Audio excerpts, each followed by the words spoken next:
இறைவன் நீங்கள் நினைப்பதை போல் கல் அல்ல. இறைவன் நீங்கள் நினைப்பதை போல் என்னவோ ஒரு பொருள் அல்ல. இறைவன் நீங்கள் நினைப்பதை போல் மனிதன் அல்ல.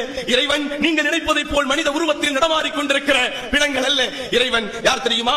படைத்தவன் யார் தெரியுமா? ஹுவல்லதி யுஸவ்விருக்கும் ஃபில் அர்ஹாம். உன் தாயின் கருவறையில் இருக்கும் போதே உன் உருவத்தை உனக்கு கொடுத்தவன். உன் தாயின் கருவறையில் நீ இருக்கும் போதே உனக்கென்று உருவத்தை அமைத்தவன் உன் இறைவன். அந்த இறைவனை தேடுங்கள் சகோதரர்களே. நீங்களாக சிந்தித்து நீங்களாக கற்பனை செய்து கடவுளுக்கு உருவம் தந்து கொண்டிருக்கிறோமே. மனிதா சிந்தி, எப்படி நீ கடவுளுக்கு உருவம் தர முடியும்? அந்த கடவுள் தான் உனக்கு உருவம் தந்தார். தெருக்கு தெரு கடவுளை வைத்துக் கொண்டிருக்கிறோமே, ஊருக்கு ஒரு கடவுளை வைத்துக் கொண்டிருக்கிறோமே. யாராவது உள்ளபடி நினைத்து பார்த்து சொல்ல முடியுமா?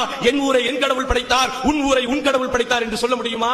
என் அன்பு சகோதரர்களே, அருமை சகோதரர்களே, மொழிவாரியாக கடவுளர்களை வைத்துக் கொண்டிருக்கிறோமே. இந்த மொழி பேசுகின்ற மனிதர்களை இந்த கடவுள் படைத்தார், அந்த மொழி பேசுகின்ற மனிதர்களை அந்த கடவுள் படைத்தார் என்று சொல்ல முடியுமா?